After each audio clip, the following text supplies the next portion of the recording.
years back. Slightly different. Right, so hopefully you'll be all okay on this first page. Yeah, so this can be done on the calculator. Question 5 can be done on the calculator. Once again, this should be pretty straightforward. Prime numbers, factors, next number in sequence. The rule for the continuum of the sequence, that's just what you're adding or subtracting. You can write the nth term there, formula, but just what you're adding and subtracting for that one. Simplifying this, just be careful, that's a negative 2u plus u when you're doing that one, question 9.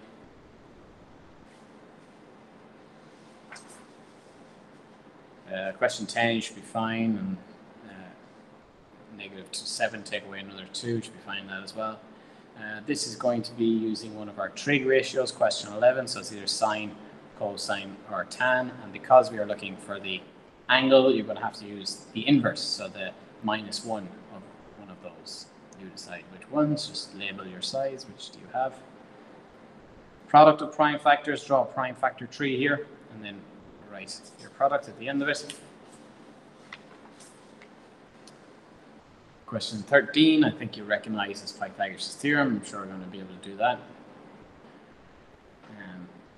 Question 14, again, this is a constructions question which we haven't really done too many of. Just set the scale correctly, so 1 centimeter is 50, so the triangle is going to have 11 centimeters and 9 and so on. This is the 300, so it's going to be somewhere here. Use your compass, so set your compass to these lengths and then put the compass in the corner. You should have like a curve up here and then a curve here. So one curve should be everything that's 11 centimeters and the other curve should be everything that's 9 centimeters. And where they match then, you'll put a point. So I'll just draw it off here because I'm going to use this as your answers tomorrow. So you'll have a curve. So put your compass here, have it as 11 centimeters for the 551. 11 centimeters, and you have a curve up here somewhere. Okay.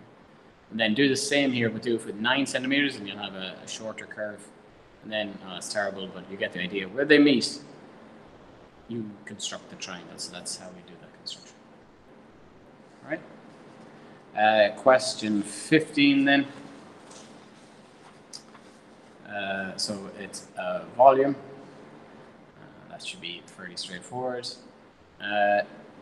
Do not use the calculator for this fractions one. I would advise you could do it step by step if you want. Just take these two and do it first, or you can find a common denominator for all of them and do it like that. That's up to you. Question 17 then, that should be straightforward. Factorize then, factorize completely. So there should be a number and a letter outside the brackets. Question 17. Question 18. You can see probably why I picked this paper, because it has bearings, it has constructions, it has trigonometry in it. Anyway, so this is another bearings question. Not going to be too much help on this one. You should be able to do it at this stage. So let's see how you get on with that. Remember, it's of town B from town A. So start here for your bearings. You're looking at this bearing. What's that? To get from there to there. This one for part B, I would recommend putting those into normal number form and then using your calculator to work it out. Just converting them from standard form. Question 20 then. Quadrilateral, how many degrees are in the quadrilateral? Remember, it can be split up into 2 triangles, so that's going to be 360 degrees, and there's a straight line here, so hopefully all that information will help you.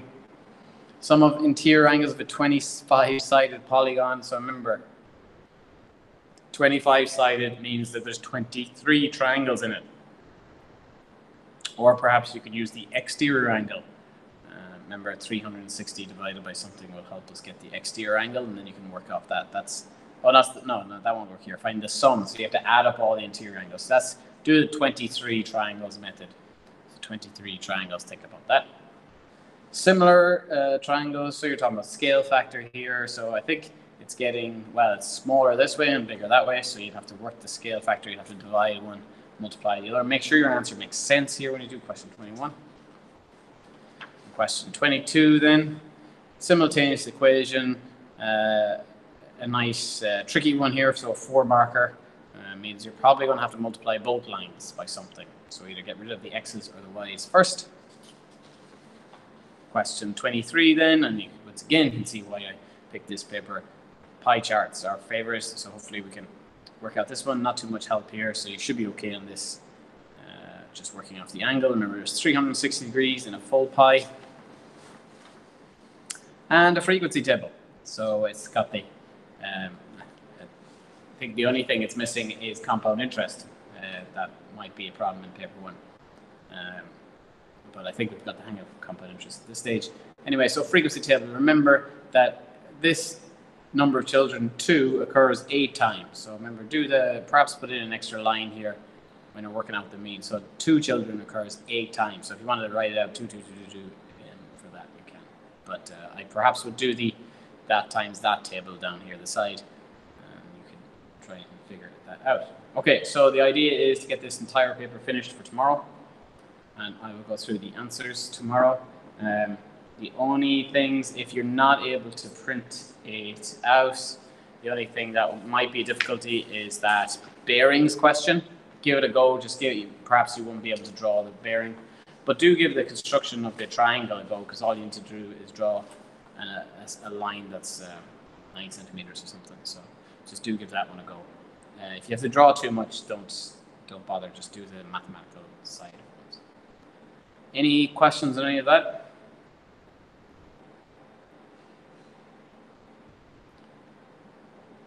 I hope you enjoyed your break. It's like, it was like talking to a wall today. Anybody there?